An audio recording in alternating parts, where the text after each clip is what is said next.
Back नाजरीन, देही इलाकों में ज़मीन की मुश्तरका मिल्कियत हमेशा से झगड़ों, मुकदमात और देखा जाए तो मौशी रुकावटों की बड़ी वजह रही है। विरासती ज़मीन हो या ख़ानदानी जायदाद, अक्सर किसान अपनी ही ज़मीन के मालिक होने के बावजूद बेबस दिखाई देते हैं।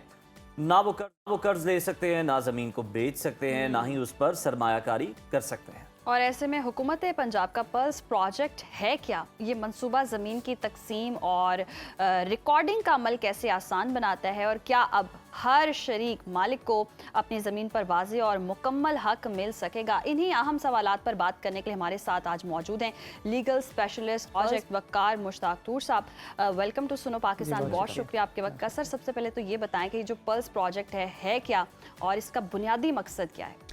ये पल्स प्रोजेक्ट है Punjab urban land systems enhancement project. बुनियादी तौर पर 2006 में वर्ल्ड बैंक के ताउन से एक प्रोजेक्ट शुरू हुआ, land records management system project. उसने जो ज़रई ज़मीन थी उसको 80 to 85% उसको डिजिटाइज़ कर दिया। हमारा जो रजिस्टर हक़दारान ज़मीन था हमने उसको डिजिटाइज़ कर दिया और पंजाब लैंड रिकॉर्ड्स अथॉरिटी बनी 2017 में। अब इस प्रोजेक्ट के तहत हम एक यूनिफाइड लैंड मैनेजमेंट सिस्टम बना रहे हैं जिसमें हम नक्शा जात को भी डिजिटल कर रहे हैं और सैटेलाइट इमेजेस के थ्रू हम नक्शा जात को ज़मीन की मलकियत के साथ जोड़ रहे हैं। उसको हम डिजिटल कैडेस्टर कहते होते हैं। जब आपका नक्शा जो है डिजिटल नक्शे पे लैंड रिकॉर्ड्स जुड़ जाए तो उसको हम डिजिटल कैडेस्टर कहते हैं। और डिजिटल कैडेस्टर बनाने के लिए हम पंजाब में हमने एक मास लेवल पार्टीशनिंग एक्टिविटी शुरू की है कि पूरे पंजाब में ज़मीनों की तकसीम हो। हमारे यहाँ मसला जिस तरह आपने भी बताया कि मुश्तरका मलकियत का है। लोग एक मुश्तरका खाते के अंदर मालिक हैं लेकिन किसी को ये पता नहीं है कि असल मेरा ज़मीन का टुकड़ा कौन सा है। तो उसको स्पेसिफाई करने के लिए हम तकसीम का अमल कर रहे हैं। उसमें गवर्नमेंट ऑफ पंजाब ने सारी फ़ीस जो है वो वेव ऑफ कर दी है लोगों की आसानी के लिए, और उसके साथ ही हम एक यूनिफाइड लैंड मैनेजमेंट सिस्टम बना रहे हैं। मतलब कि जिस भी कैटेगरी की ज़मीन होगी, वो एग्रीकल्चर होगी, कमर्शियल होगी, रेजिडेंशियल होगी, इंडस्ट्रियल होगी, उसकी ट्रांसफ़र का एक ही तरीक़ेकार होगा। जी। तो अच्छा, किसानों को ख़ास तौर पर, क्योंकि हम देही ज़मीन की बात कर रहे हैं, उन्हें क्या फ़ायदा होगा इसमें? किसानों को सबसे ज़्यादा फ़ायदा तो ये होगा कि जब ये रिकॉर्ड मुरतब होना शुरू हुए हमारे बरसगीर पाक हिंद में, तो इन रिकॉर्ड्स को मुरतब करने का मकसद था लैंड रेवेन्यू जनरेट करना, और इसीलिए खाते बनाए गए थे। अब मुश्तरका खाते में एक ज़मीन के एक बहुत बड़े टुकड़े में कुछ 100-200 मालिक है। सही। और वो अपने हिस्से के मुताबिक मालिक है। किसी को नहीं पता कि मेरा एग्जैक्ट ज़मीन में शेयर कौन सा है। तो इन लैंड रिकॉर्ड्स को बेहतर तरीके से कीप करने के लिए, और इसी वजह से लोग एक दूसरे की अराजी में इंक्रोच करते हैं, कब्जे होते हैं, लोगों के राइट्स डिस्टर्ब होते हैं। तो इसको चैनलाइज करने के लिए और लैंड रिकॉर्ड्स को एग्जैक्ट ज़मीन के टुकड़े पर जिसका है उसकी मलकियत को साबित करने के लिए, कंफर्म करने के लिए हमें तकसीम का अमल करना पड़ता है। और उसके लिए हमने पूरे पंजाब में एक मास लेवल पार्टीशनिंग एक्टिविटी शुरू की है, और उसमें हम बहुत सारी कानूनी इस्लाहात भी लेकर आ रहे हैं ताकि लोगों को इसमें आसानी। अच्छा, ज़मीन तो हमेशा से जो है ना वो झगड़े का बायस रही है, इब्तिदा सही, बाकी जो दो चीज़ें उनका मैं जिक्र नहीं करता यहाँ पे। तो ये मुझे बताइएगा कि क्या चैलेंजेस आपको दरपेश रहे, क्योंकि बहुत ज़्यादा रेजिस्टेंस भी कहीं ना कहीं से आई होगी। जी, बहुत ज़्यादा रेजिस्टेंस शुरू में आई। उसमें कुछ मौज़ाजात जो थे वो शहरी थे और उनकी तरफ से हमें रेवेन्यू अमले की तरफ से रिकॉर्ड देने में थोड़ी सी दिक्कत हुई, लेकिन बहरहाल वो कंप्यूटराइज हो गया है। नंबरदार भी उठ के आ जाते हैं, कोई इधर से वो भी आ जाता है। नहीं, नंबरदार का इतना मसला नहीं है, लेकिन जो पुराने सिस्टम को जब आप बेहतर करने की कोशिश करते हैं ना, तो सिस्टम के अंदर से थोड़ी बहुत मुश्किलात आती हैं। अच्छा, अब प्रॉब्लम ये है कि हमारे यहाँ हम जो कोशिश ये कर रहे हैं कि हमारे यहाँ हम किसानों को जो लैंड राइट्स होल्डर्स हैं, खास तौर पे खवातीन हैं, अब खवातीन को विरासत में हिस्सा नहीं दिया जाता हमारे यहाँ। हम उसको कानून के जरिए इन्फोर्स कराने की कोशिश कर रहे हैं। और दूसरा, जो एक छोटा जिम्मेदार है, एक बड़ा और ताकतवर शख्स जो है वो मुश्तरका खाते के चक्कर में अच्छी ज़मीन पर काबिज हो जाता है और वो फिर उस तरह से उसकी पैदावार भी नहीं ले सकता। साहब, बिल्कुल दुरुस्त फरमाया आपने कि इससे बहुत फ़ायदा भी होगा आवाम को। ख़वातीन की आप बात करें, और यकीनन ऐसी सूरत हाल में हम देखते हैं कि ख़वातीन के हुकूक ज़्यादा इस मामले में हम देखते हैं सल्ब किए जाते हैं, उनको उनकी ज़मीन नहीं दी जाती। इस हवाले से क्या इक़दाम किए जा रहे हैं और कितनी अवेयरनेस है कि ख़वातीन को आइडिया भी हो कि उनकी ये ज़मीन यहाँ ये टुकड़ा है और उसको मिलेगा? असल में एक बात तो तस्लीम शुदा हकीकत है कि देही इकॉनमी में ख़वातीन का एक बड़ा इंपॉर्टेंट रोल है, लेकिन जुल्म ये होता है कि ख़वातीन को उनका ड्यू शेयर नहीं दिया जाता। हालांकि हमारे कानून में भी, हमारे मज़हब में भी इसकी प्रॉपर जो है मौजूद है ख़वातीन के राइट्स की वजह से, हमारा कॉन्स्टिट्यूशन भी इस चीज़ को कवर करता है।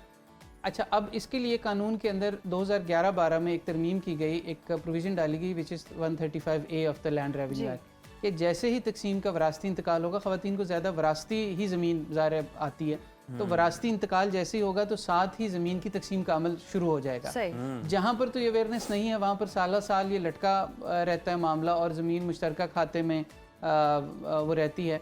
लेकिन अब ये है कि हम इस मास लेवल पार्टीशनिंग एक्टिविटी में इसको हम बहुत ज़्यादा फैला रहे हैं, लोगों के अंदर अवेयरनेस सेशंस कर रहे हैं, कम्युनिटी इंगेजमेंट कर रहे हैं कि ख़वातीन आगे आएँ और उनकी जितनी भी ज़मीन है वो उसमें जैसे ही विरासत हो साथ ही उसको तकसीम का अमल मुकम्मल। अच्छा वकार साहब, अगर किसी ने अपनी ज़मीन की दस्तावेज़ात या तफसीलात देखनी हो तो उसका तरीक़ाकार क्या है, कितना ट्रांसपेरेंट है?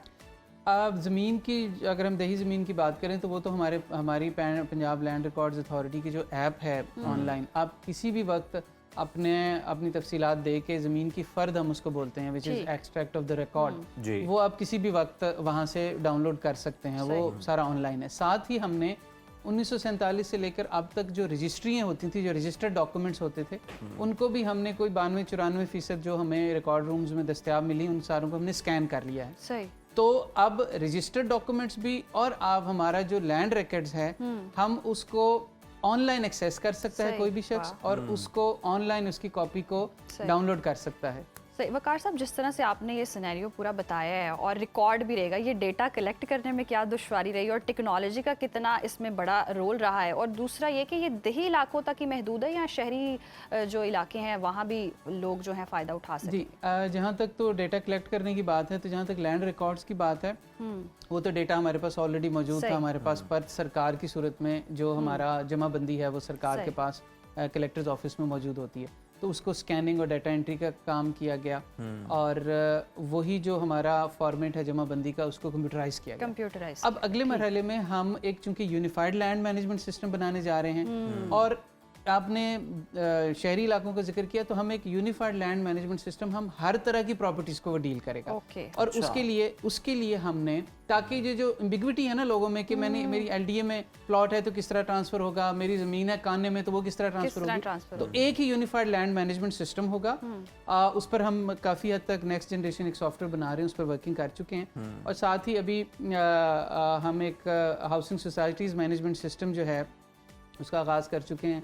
हमारी डेवलपमेंट अथॉरिटीज़ जिस तरह लाहौर में एलडीए है, हमारी कोऑपरेटिव सोसाइटीज़ हैं जिस तरह काफ़ी सारी लाहौर में भी हैं, पूरे पंजाब में, उनको हम सिस्टम के ऊपर ला चुके हैं। अब हम प्राइवेट हाउसिंग सोसाइटीज़ को भी सिस्टम के ऊपर लाएंगे, ताकि at the end of the day हमने एक डिजिटल कैरेस्टर बनाना है पूरे पंजाब का, और लैंड से रिलेटेड सारी ट्रांजैक्शंस एक ही मरबूत निज़ाम के तहत। अच्छा वकार साहब, पटवार खाने की जो मुश्किलात हैं जिसने झेली हैं वो उसी को ही पता है, वो अगर कोई देख रहा है तो वो ज़्यादा रिलेट कर सकता है, उनमें से ज़्यादातर ने ये किया होगा। ये वाला सिस्टम कितना ट्रांसपेरेंट है? लैंड रिकॉर्ड अथॉरिटी के हवाले से कितनी तब्दीली आई है, कितना शिफ्ट हुआ है पैराडाइम, और अब यहाँ पर क्या तरीक़ेकार है? वो मसले जो लोगों को पहले वहाँ पर फेस करने पड़ते थे पटवारियों के हाथों, तहसीलदारों के हाथों, वो अब यहाँ पे उन्हें फेस नहीं करने पड़ते हैं। देखिए किस तरह फैसिलिटेट कर रहा है? मैं आपको अर्ज करते चलूँ, जो मैनुअल रिकॉर्ड है उसमें अपनी मुश्किलात थी। पहले तो पटवारी का एक आम आदमी जब जाता है फ़र्द लेने, तो उसको ये नहीं पता होता कि पटवारी से मैं मिलूँ कहाँ, फिर उसके बाद पटवारी उसको मिलता नहीं था, फिर पटवारी का मुंशी होता था। तो पहला तो हमने टारगेट ये अचीव कर लिया कि आपका रिकॉर्ड सारा कंप्यूटराइज्ड है, कोई आपके रिकॉर्ड के साथ छेड़छाड़ नहीं कर सकता। और अब जब राजी रिकॉर्ड सेंटर्स बने तो उसमें ये हुआ कि वो 9 बजे ऑफिस खुल जाता है, 9 से 5 बजे ओपन है, यू कैन वॉक इन और you can take any kind of services. साथ ही फिर अब ये हुआ है कि हमने वो जो हमारा सिस्टम है उसकी एक्सेस हमने नए कंप्यूटर लिटरेट पटवारी भर्ती करके उनको भी एक्सेस दी है, उनको हम दही मरकज़ माल कहते हैं। और अब आगे जैसे ही जिस तरह मैंने अर्ज किया कि यूनिफाइड लैंड मैनेजमेंट सिस्टम होगा, तो जी फिर आप एक तो बहुत सारी सहूलतें ऑनलाइन मैसर होंगी, और दूसरा आप जिस तरह एलडीए है तो इनके प्रोसेसेस भी, या कोई भी एलडीए का नाम बार बार इसलिए कि चूंकि गवर्नमेंट एंटिटी है, तो उनके प्रोसेसेस भी एक यूनिफाइड प्रोसेस के थ्रू चलेंगे। पीछे डेटा सर्वर जो है वो एक होगा। एक होगा। सही, यानी कि सारा डिजिटलाइज हो जाएगा और वन क्लिक पर ही आप अपनी चीज़ों का डेटा का आइडिया ले सकते हैं। देखिए ना, टेक्नोलॉजी ने बहुत सी चीज़ों को आसान कर दिया। अब जो वेरिफिकेशन है वो नादरा के सिस्टम के थ्रू हो जाती है, और वो वेरिफिकेशन होने के बाद आपकी प्रॉपर्टी में कोई टाइम नहीं लगना चाहिए ट्रांसफ़र होने में, अगर सिस्टम पे डाटा आपका रिलायबल है तो इस सिस्टम के थ्रू सारे जो इदारे हैं ये लिंक्ड हैं आपस में। बहुत ज़बरदस्त, बहुत शुक्रिया वकार साहब आपके वक्त का।